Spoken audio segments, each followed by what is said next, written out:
Kraft Mac and Cheese is better than 90s hip-hop. We'll remind you of your childhood without making you feel incredibly old.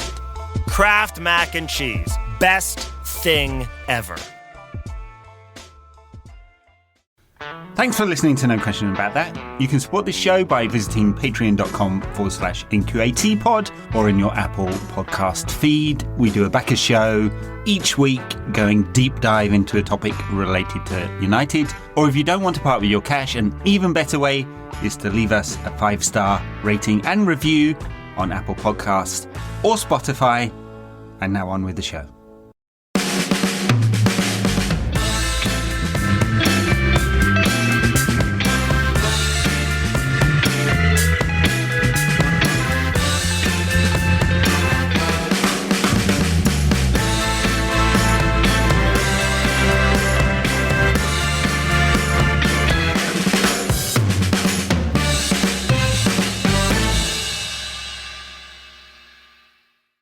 Welcome to No Question About That. This is the midweek pod with me, Ed, and Daniel. How's it going, Daniel? I'm good, thank you. How are you? Very good. Somehow we haven't seen you for a while, I think. Less content in the summer. Yeah, fewer content. Yeah, Fewer. Yeah, sure, yeah. Yeah, what have I been doing? Like a lot of tennis, went to Glastonbury, met a listener, met a satisfied listener working in the Jerk Place. If you're listening, hello, we appreciate the support, thank you. Very good. Glasgow was good. I would say the music was not to my taste in general. I felt like an extremely unimaginative list of bookings. So I basically let my wife choose what we saw because there was nothing I was too mad to see. Even Pulp, who I guess are one of the bands from my era, I saw them last summer, so I didn't feel the need to force the issue this time. So yeah, it was good.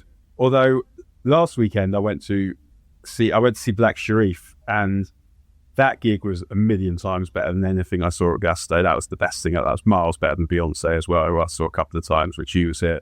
That was the best gig I've seen in a long, long time. And what Black Sharif, for those of you who aren't familiar with him, is just the total full package. Amazing voice, good, interesting lyricist, can dance, great gear, just everything about that guy is brilliant.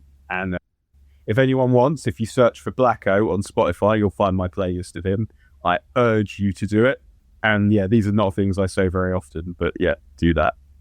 All right. Yeah, I missed all of Glasgow. All I caught was all the political fallout. I happened to catch that bit as well. Well, yeah, in the live. That was interesting. Yeah. All right. Yeah. So we're going to talk about, well, we can talk about that if you want, but maybe not. I get enough flack for that kind of stuff. We're going to talk about transfers in some speculation and a lot not happening. I don't know whether you're joining the collective online freak out about that. And then talk about the bomb squad, the 5 that have been told that they're no longer part of the squad and what's potentially happening there, and some interesting stuff in the market overall. Let's start with that last bit, actually. What do you make of Victor Osimhen seemingly heading to Galatasaray for 75 million euros plus 18 million net salary per year? How does a Turkish club come up with those numbers? Because it's basically half of their revenue.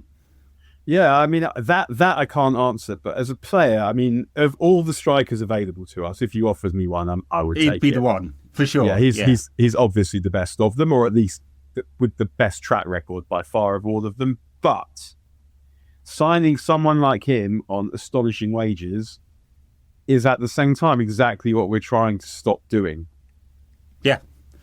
Yep. And I don't massively have a problem if the clubs say no to that for that reason. The problem we have, obviously, is that we're not replete with options, and we're also not replete with goals.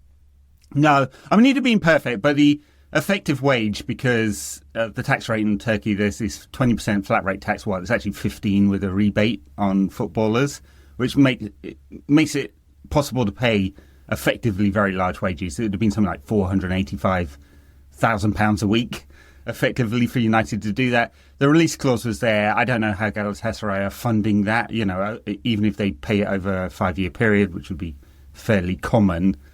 It's so far beyond. I mean, it's 4 times the biggest transfer ever into Turkish football. So something slightly odd is going on now. I suspect this is not the last time we've heard of it.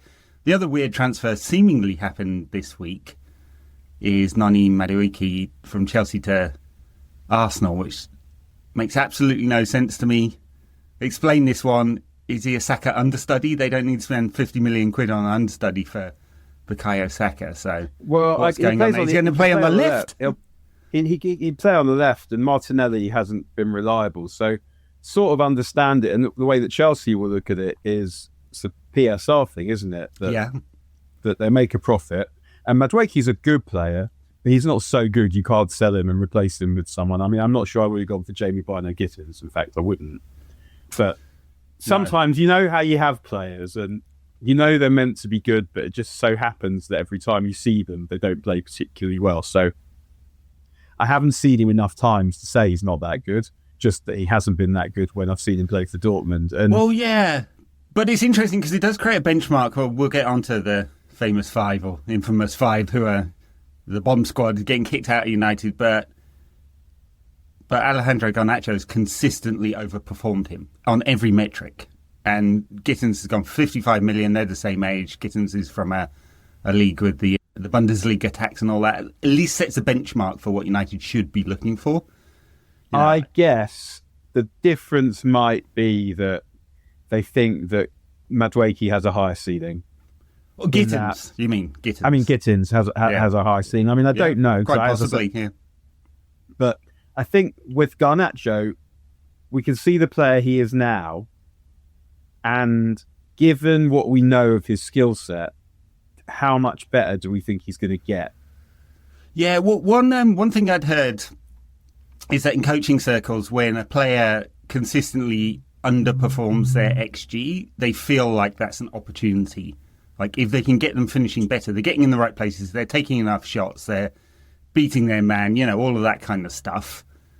And if they're underperforming the XG through poor finishing, that can be coached in. So that's one in the favour of Garnacho. But certainly, I mean, you couldn't tell me what Garnacho's end state would be. I just don't know it. It feels like he's a coachable player, though, even if his social media stuff is, he feels like every time he's been asked to up his game and change because of a coach, he's come back. And that kind of says there's something there. But obviously there's the reported attitude stuff, which is a little hard to pin down. It's not about the coachability so much. It's that when I look at him and say, what do I think could be better? I want to see him beat a man. I want to see him. And is that something you can coach? Yeah, he's never going to be that player. He's not going to turn into a dribbler. Much. And if you're a winger, because he can carry the ball, but he can only really beat men in space. Yeah.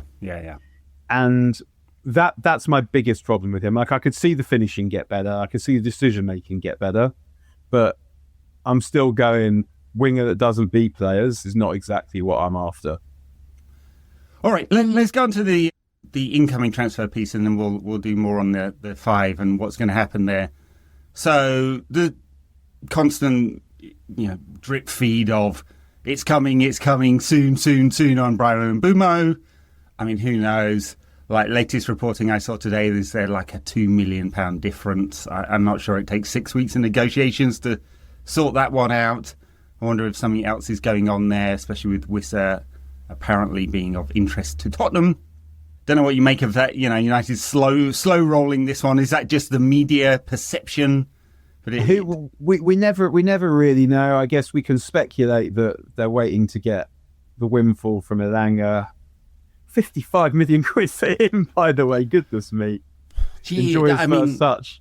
He does have to play in a team that plays reactive football, right? So at Newcastle, he'll get that. I couldn't see him ever succeeding in a possession-based team at all. But I wouldn't say it's amazing for the numbers. Yeah, more reactive, exactly. Because I feel like in terms of the way their midfield play, they're quite proactive. But I agree, they're not a possession team. Yeah. So, the windfall for him and Alvaro Fernandez, who, it is hard not to wonder if he's a better player than Dorgu, isn't it? I don't need to wonder, yeah. He's definitely a better player than Dorgu, and United have, it was pretty cataclysmic. So if you can say an extra 7 million for him, yeah, bonus, but that takes the fee up to about 12 or 13 million, and Real Madrid just paid 50, right? So did he, in a year with Benfica, has he made 35 million pounds worth of improvement? No, we undersold him. And we undersold him because Ten Hag just wouldn't give him an option, would rather play a crap defensive midfielder at left back rather than a young attacking left back with a high ceiling. Makes no sense to me. Didn't make any sense to me then. Doesn't make any sense to me now. So we'll take the windfall, but I think it was a pretty, cataclysmic failure of squad planning there on United's behalf.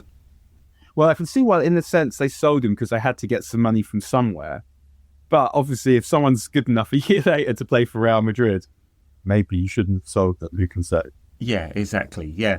So we've got slow rolling on Mbeumo and then the other forward speculation. Because I'm not surprised if United start looking at number 9s while Mbeumo's not happening. There was the Ollie Watkins speculation last week. I mean, he would guarantee you, 15, 16, 17, 18 goals.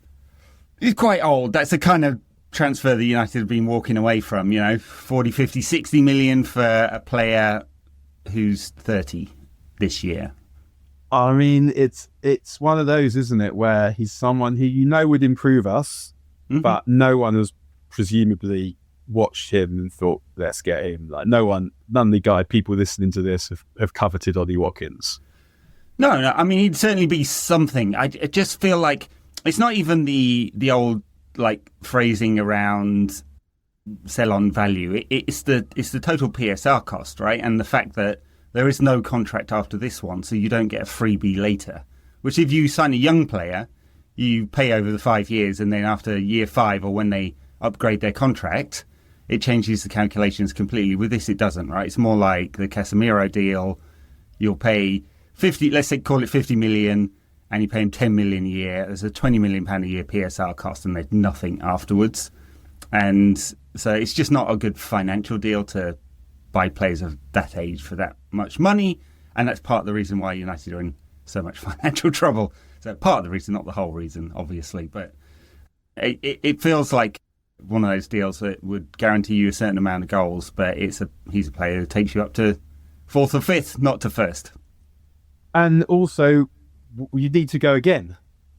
You'd have to buy another player again under every single circumstance. There's no circumstance in which you wouldn't have to go again, basically as soon as possible. Yeah. Whereas I haven't seen Moise Kean play for Fiorentina, so this is not a comment about whether Moise Kean would be the best available option or not, but he's 25, right? So if he succeeds, you don't have to go again. Yeah. But Watkins buys you, 2 years maximum. But let's say you get Watkins, things go really well for United this season, and next season we're starting to think, do you know what, we could start making some sort of challenge. You basically got to go again then, because if you're saying, where could we make this better, it would be there. Yes. I guess the other question about Watkins is, why exactly was he dropped like a hot potato for Marcus Rashford? It happened immediately. So there you go. There would be a swap there if all parties wanted it, but it appears not. When literally a hot potato would have been about as much use as Marcus Rashford. Well, that is true. All right. Still painful to say that shit, but I'm afraid it is what it is. As James Wade once said, also, it isn't what it isn't. Yeah, well, true. Yeah, I know. I mean, for Marcus's sake, I hope he seals the deal he wants and gets somewhere. For United, unfortunately, we're in this situation where we've burned the leverage on every single one of the players we want to sell. Not awesome communications from the club on this one. So one of the things on Marcus, let's talk about the 5 outgoings. Can I say on that point, though, it's a difficult one in that, on the one hand, you're right, like, if you're trying to sell something for as much as possible, putting a sign on it saying this is a shit cunt is not going to help you. But it's not quite as simple as that, because what you're also trying to do is lay some smack down here. Sure, right. So let's talk about the 5 in the context of the broader cultural reset that Amorim wants and what that means, and then how we sell them, basically. So Marcus is interesting because a couple of years ago he'd have had a huge value. That's been completely reduced by 2 things. One, the massive contract, which means that there's a market of about 5 clubs worldwide that could afford him, and 4 of them are English sort of thing. And that's always the case. That was always the case, right? Said would make that not the case. And just a little anecdote on Rashford. I don't know how often he does this, but I do know on at least one occasion recently-ish, he played cards till a very early hour of the morning, lost several £100,000, and then went to training. Yeah, that I know for a fact. Yeah, I've certainly heard these stories. I've not repeated them. No, we've all heard them. Yeah. We've all heard them, and the reason why I'm repeating this one is because I know that it's true. All right. Yeah. That may well be a problem with him. It's certainly been said, although you'd duty of care and all that. I hope he's got some help from somewhere if that is a problem. I'm not. This is not me. This is not me criticising him. Like if he's got a gambling situation or if he's unhappy in his life in some way, this isn't me like dancing on his grave saying, "I told you he's a prick." I don't think that. I love Marcus Rashford, and I'll never forget what he's done for United in the time that he was here, the extent to which we ruined him, what he did to feed school kids during COVID, all of that. Like, Marcus Rashford is incredible with me. So that's not what I'm saying. What I'm saying is that if I know this, you can be sure that everyone in football knows this. Yeah, that's very true. But and maybe a move abroad will help him with that. But and it's not about judging, saying he's a man of loose morals or anything like that. Sure, yeah. It's just his future as a footballer is cloudy for things that don't necessarily have that much to do with football. And it's whether he's let himself get too far, I think.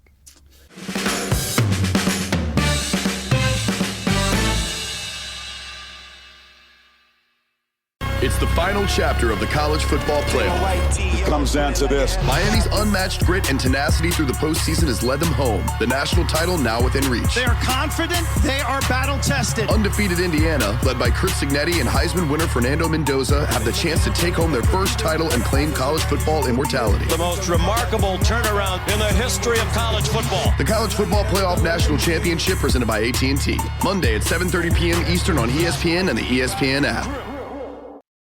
So on his exit, I mean, I would say the likely scenario is a loan away late in the window. I'm not sure that banishing them and refusing to let them train is the smartest move here. In fact, I would, if I was the players, they're harming their professional there. And I'm not sure that's great. And then taking the number 10 away from him feels personal. That it's a bit odd. I would like the club to play with a little more respect there. I know people are going to go, yeah, fuck him. He asked for a move away, although the timeline I would dispute there. I just think that's disrespectful. We don't need to behave like that, even if we don't like the player in the middle of the season saying, yeah, I'm happy with a new challenge or whatever he said to Henry. I mean, the number to me is like it's neither here nor there because we know he's leaving. It's symbolic, though, isn't it? So right. So, given that we do know that he's finished at United, and we might as well give Cunha that shirt if Cunha wants that shirt and it means something to him. I don't think taking it from him is a problem. You could say that as United making it so obvious he's finished at United is a problem for reasons of selling him for as much as you possibly can, or whatever, or saying that they shouldn't have treated him like that. My sense is that he probably pushed Amorim into doing that, where the manager probably felt like, I can't tolerate this bullshit anymore. Like, had to do something.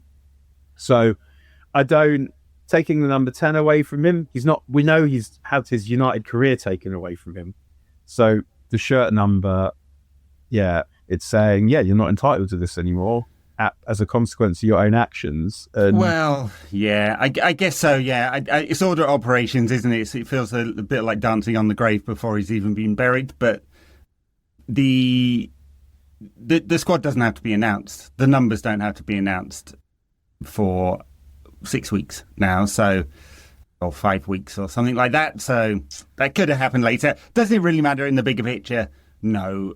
He will end up being loaned to Barcelona if they don't get Diaz. If they do, he's got a real problem. It'll be a loan somewhere I don't else. think they are getting Diaz.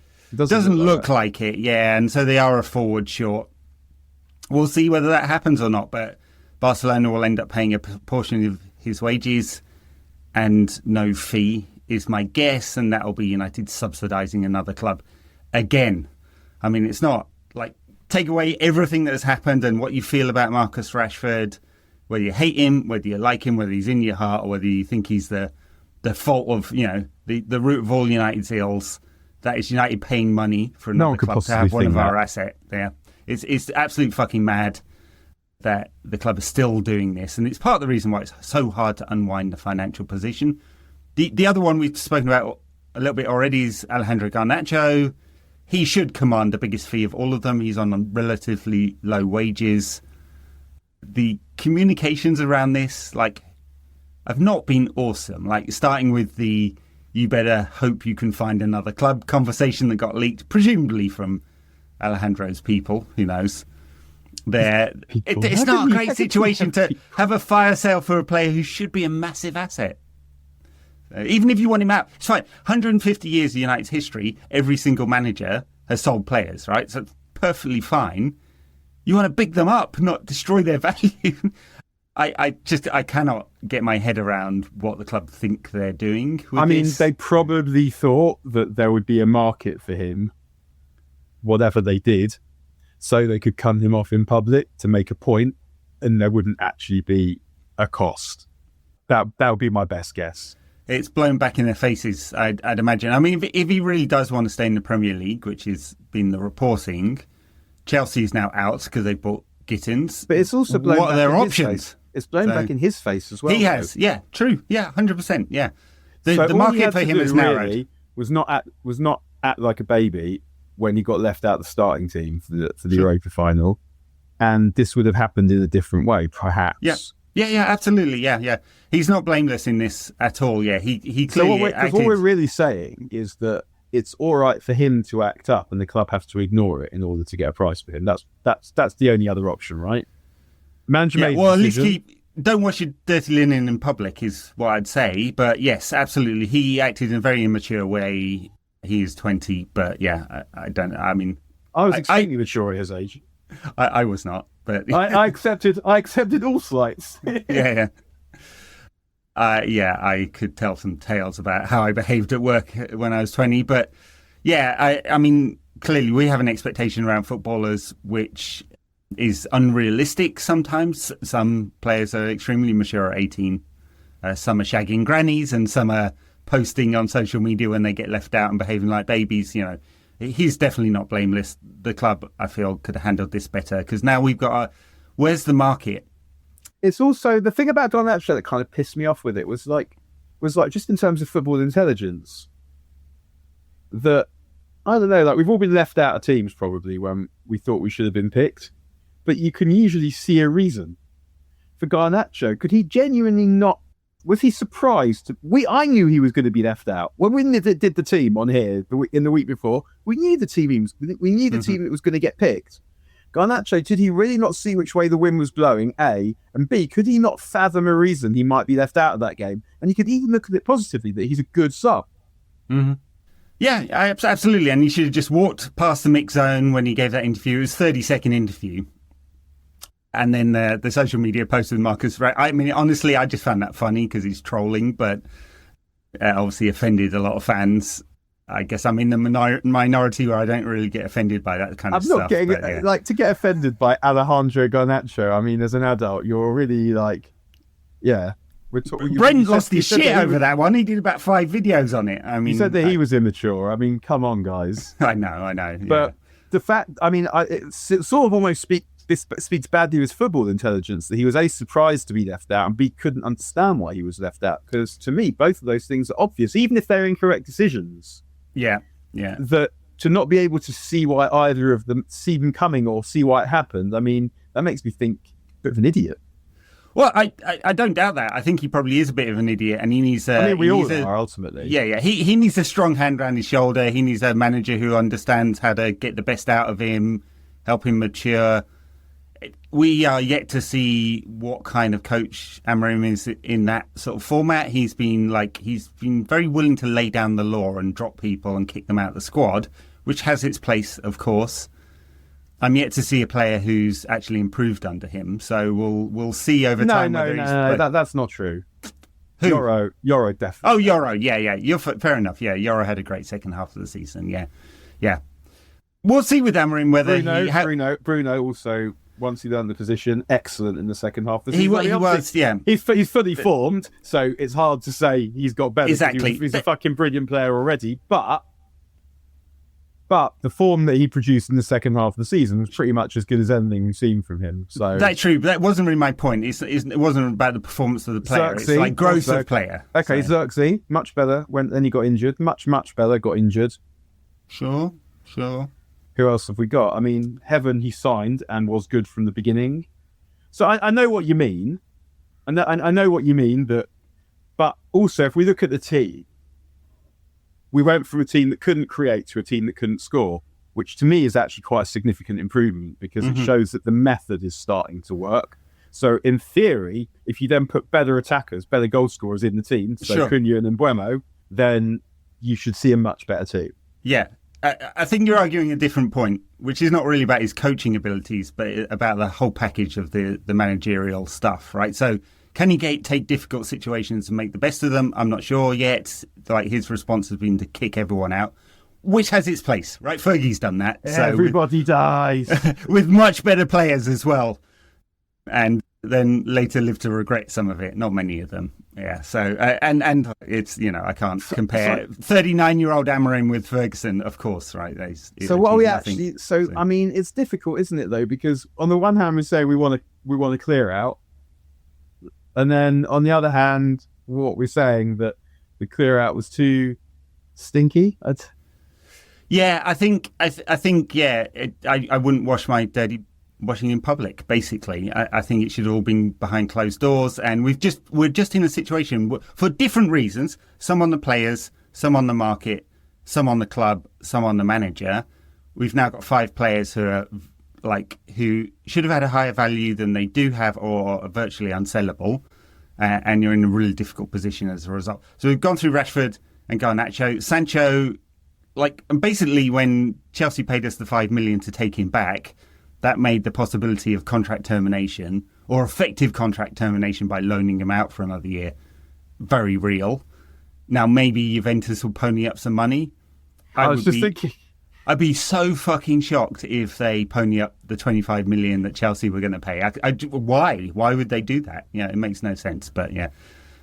I never played the old lady when Rooney was at the club, really. That's just what I was thinking.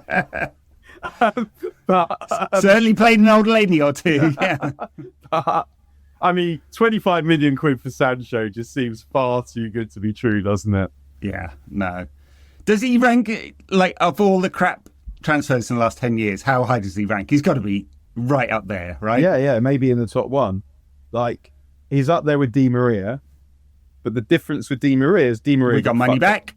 And he got fucked over by the manager. Yeah. Di Maria was a fucking top player. Whatever anyone says, we hear this shit weak. Couldn't handle his house being burgled with his family in there, and he didn't even want to be in Manchester to begin with, because of course he should have been celebrating. But no, Di Maria was a top player, and Van Gaal bottled everything after that Leicester game, and then started playing him up front, and it didn't work. So I can't blame Di Maria for that. Whereas for Sancho, really, I'm blaming Sancho. Yeah. I even. As much of a shit manager as I thought Ten Hag was, I pretty much supported Ten Hag over his behaviour there. I thought even the weird comms that came out of Sancho's team saying he'd had medical information leaked by the club, I thought, what? Ten Hag gave a response saying he wasn't mentally ready. He didn't say he had mental health issues. So, Sancho is an unmitigated failure on the pitch, off the pitch, financially. In every possible scenario, it's been as bad as it possibly can be. United have been paying this guy 200 grand a week for 4 years now and burned £72 million in a transfer fee and got absolutely no value for it. It's absolutely catastrophic how bad that has been. The only clubs that can get away with that are City, basically, because they can just print money whenever they feel like it. So, I mean, in fairness, it is helped by the fact that they keep winning shit. That is helped because you have a market for your players then, even the ones you don't want. And you get to play this ludicrous Club World Cup, which even though what a joy that was, though, to wake up and find that City have lost to Al Hilal in a game that no one even remembered was happening. No, couldn't give a shit. And you wake up in the morning, it's Yeah. Oh, heartwarming. I would have the Premier League teams vote to adjust the PSR rules and say this doesn't count because it's just sports washing money. It's the Saudis handed $1 billion to FIFA via DAZN in a very dodgy deal, and the winners of this tournament will get 150 million as a one-off of free money. Yeah, I don't know how that, it's unacceptable in much the same way as selling your women's team to yourself should be unacceptable, but there you go. Yeah, Sancho, there's no market for him. Yeah, if we get any fee, it would be a bonus. 10 million would clear us with the 5 million from Chelsea from a PSR perspective. Seems unlikely, but who knows? Maybe there's enough interest in his past performance, 4 years ago to... Serie A also looks like it is a good league for him. Slower, yeah. The thing he needs are not physical and not playing in space. He needs the ball in tight areas, and then he can show off those foot skills. But yeah, as for the rest of the package, what a disaster.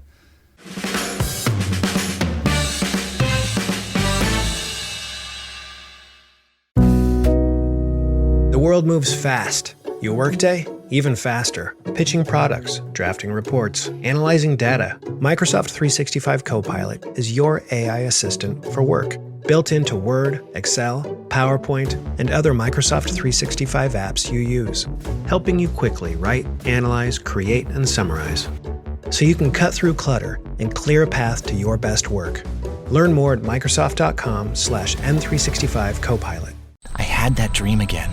My small business needs to hire, but I don't use LinkedIn, and I hire wrong. So then I'm doing IT, and when I go to plug the servers in, they become sentient, and they won't let us access our network unless we forward their chain emails and memes to more and more and more people, and then I wake up.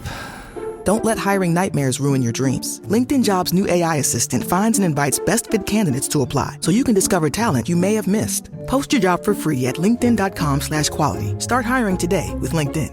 Año Nuevo. Los mismos Extra Value Meals en McDonald's. Ahora te puedes llevar 2 snack wraps y papitas y una bebida mediana por solo $8. Solo por tiempo limitado. Precios y participación pueden variar. Los precios pueden ser más altos en Hawaii, Alaska y California y con entrega. Tyrone Malacia.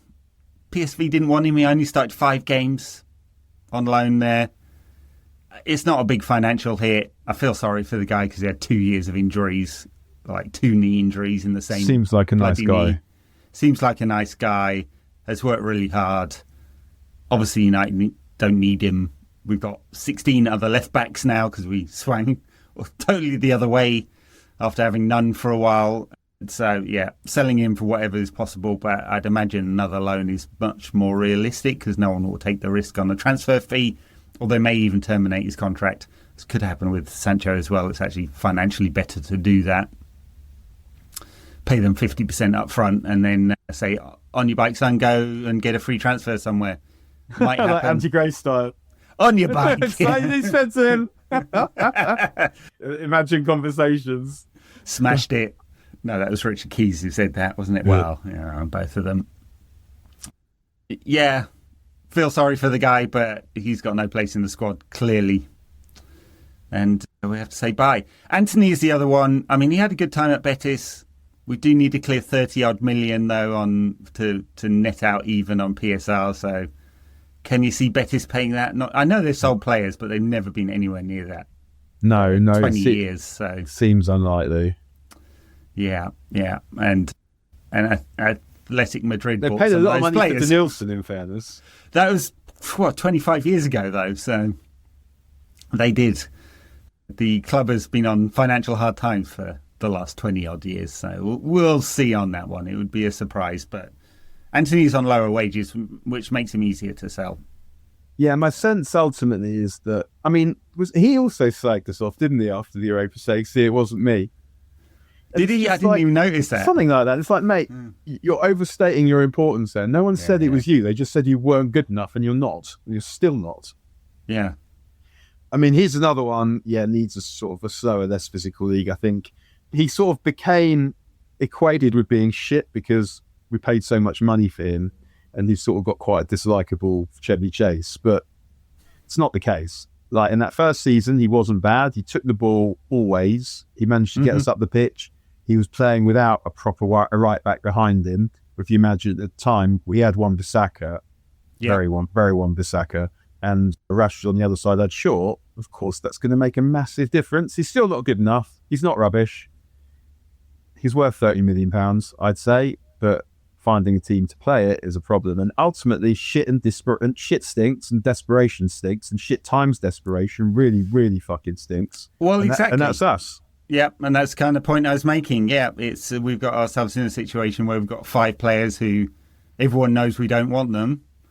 There's no market except for Garnacho, and he stinks for various reasons as well. And it's a very bad situation. Look at City. Look at how they're selling players, and look how we used to sell players when we were good. Mm-hmm. And one of it's like a fringe benefit of being good is that people want your cast-offs. But if you're dreadful, why would anyone want your cast-offs? And they're on such high wages that they can't fit anywhere else, right? So, yeah. I would make a massive effort on the club's behalf to big up Alejandro Garnacho. Even a fake rapprochement would make sense, even if you don't think he's going to be sold, just to get some of the stink off. But yeah, it doesn't look like that's going to happen. So we are going into the new season, if no more deals are done, with just Cunha as an addition and 5 departures effectively. Now, it's not the best situation. I have to say, I'm not panicking because there's still another month of the transfer window, or a month till the season starts, and another 7 weeks of the transfer window.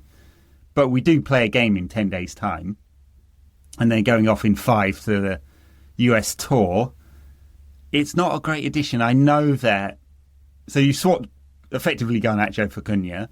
Rashford wasn't much part of the squad. Anthony wasn't either. So it's not like you're losing loads of talent there by ostracising these 5 players. But the whole squad as a whole is theoretically weaker than it was last summer. So how do we move forward? And how do you expect a team that finished 15th to suddenly get up into the European places with that kind of addition? I mean, as it stands, you couldn't possibly expect it. I mean, my sense is that Mbeumo will turn up at some point. Seems likely, yeah. Unless Tottenham really do lay down money for Wissa, and then no need to sell. And we even know that could just as easily be trying to speed up this Mbeumo deal. Well, we don't know that that's true. I mean, I assume we'll get Mbeumo at some point in the next sort of 2 weeks. And the question then is what else we can afford to do. Because to me, without sales, we need 2 players. We must get a goalie. We must get a midfielder. Yeah. Oh, sorry, 3 players and a centre forward. And a centre forward. Yeah. Absolutely. And it would appear, I mean, United had 73 million cash on hand at the last accounts. That is months ago now, effectively. So Jim has not put any more cash in, and it wouldn't help from a PSR perspective at all. There is the credit card. I wouldn't expect Ratcliffe to put any more money in without more equity, and the Glazers, I don't expect them to sell equity without pocketing the cash themselves. So I don't see any scenario in which that is available, owner funding. So it's all on United's accounts. There was only 73 million, plus whatever we get in sales, plus whatever's coming through season ticket sales and all of that kind of stuff. So United are not in a great position financially without selling players, and as we've just discussed, there's not a lot of value there. So it seems very hard to put a scenario in place unless we take a gamble on PSR, which is and that's less of a problem, right? We spend money on the credit card, the Bank of America line of credit, of which there was 150 odd million available. That does spend a lot this summer if you want, given that you spread payments out over a number of years. So there's the possible scenario of doing that. It's not what the club has said they're going to do. Omar Barada has said, and Ratcliffe more obliquely has said, we're going to live within our means. Yeah, and I mean, because also what you don't want to do is you don't want to go and spend 60 million quid on the centre forward isn't really good enough on the credit card, because that then affects what you can do next summer when you want to buy a really good one. And then it's 3 summers, yeah. It would be completely counter. This is, Watkins, completely counter to what the club are trying to do. If we could get, let's say, and I'm completely pulling this out of my arse, so I'm not saying that this is even speculation. Let's say they decide they can get Ekitike. They want the Ekitike or Šeško are good enough to be United centre forward for the next 10 years. To go and do that on the credit card so that we've got them this year, not next year, would make some sense. Sure. To go and bust that like half the amount of money or whatever on someone you know isn't really good enough, just so you've got someone is not helpful. But at the same time, do you need someone to score goals? Yeah, absolutely. But the challenge is that kind of thinking has got us into trouble in the past. I mean, the Casemiro deal is the one I would hold up, and apparently the one that Ratcliffe pointed to as being, it's not like he's a bad player, and you couldn't say Watkins would be a bad player, but it's a bad deal from a financial perspective, and that's what's got United into this kind of trouble. I guess you're just paying a very high amount annually for not enough. I guess the way I saw Casemiro at the time was it was sort of a loss leader. If you think about when we bought him, we just fucking lost those first 2 games, Brighton and Brentford, and we've been battered in both of them. And we're trying to buy like Marko Arnautovic and some other shit midfielder, I forget who it was. So they then go, actually, this is a problem. So they go and buy, was it Anthony and Casemiro towards the end of the window? Yeah. And it felt like Casemiro they were saying, we're going to get 2 good years out of him. Obviously, it didn't quite work out like that. They thought they'd get 2 good years out of him, presumably, and then you just have to absorb. You have to absorb the costs of the second 2 years, because it's a loss leader to get you from here to here, rather than buying someone shit for less money who will get you less of the distance. So I know that Casemiro is held up as just a mad transfer. It made sense to me at the time, even though I understood the downside. So if it made sense at the time, then I sort of feel like it still makes some level of sense now, even if it didn't quite work out in the way that we wanted it to. Yeah.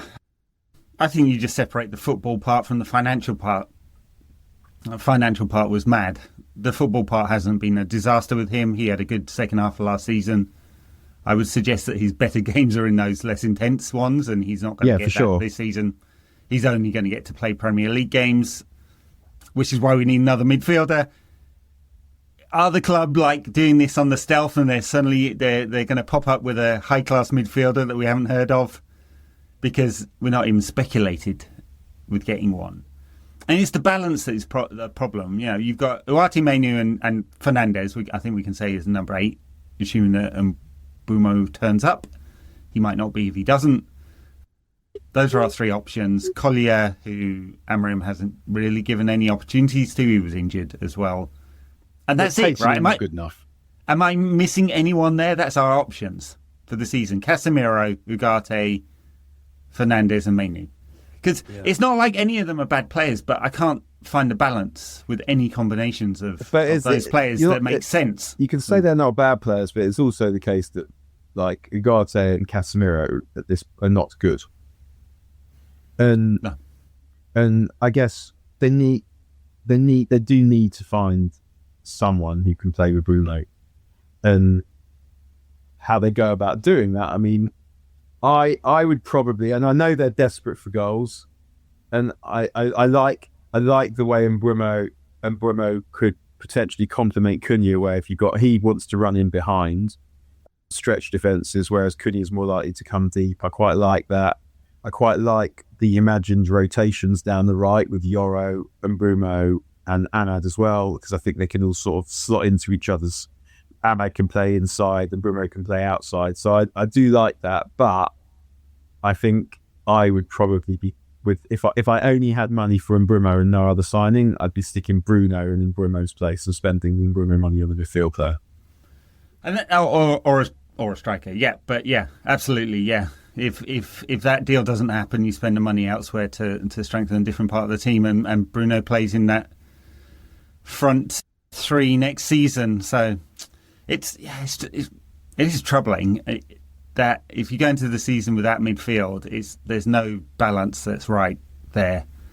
You know, Ugarte gives you sort of balance on the defensive side, but even there we've seen him struggle physically. He makes a lot of tackles in the interceptions. He's crap on the ball.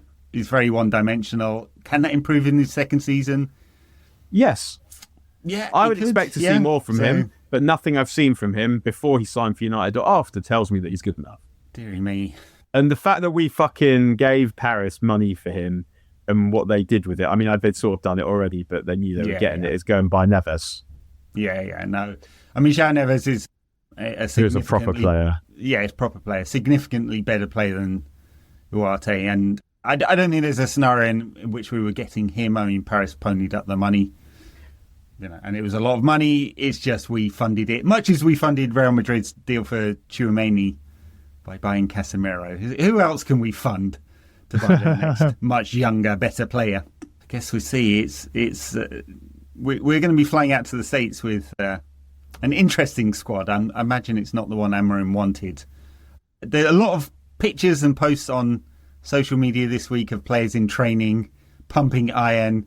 Kobbie Mainoo looking ripped, I would say. He's been on a weightlifting program for quite some time, I imagine. So he looked strong last season as well. I could still take you if I had to, obviously. Yeah, sure. Yeah. And his performance... 19-year-old ripped Kobbie Mainoo versus 45-year-old Daniel. 46.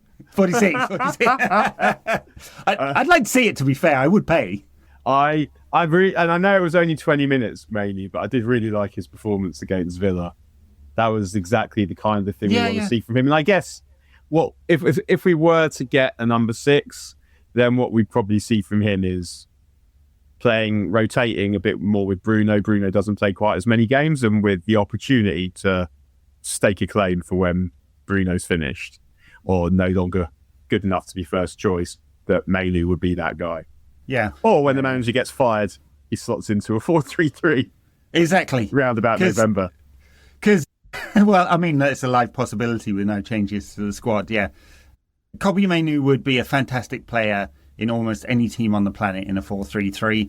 We've found the one system in which it's difficult to slot him in.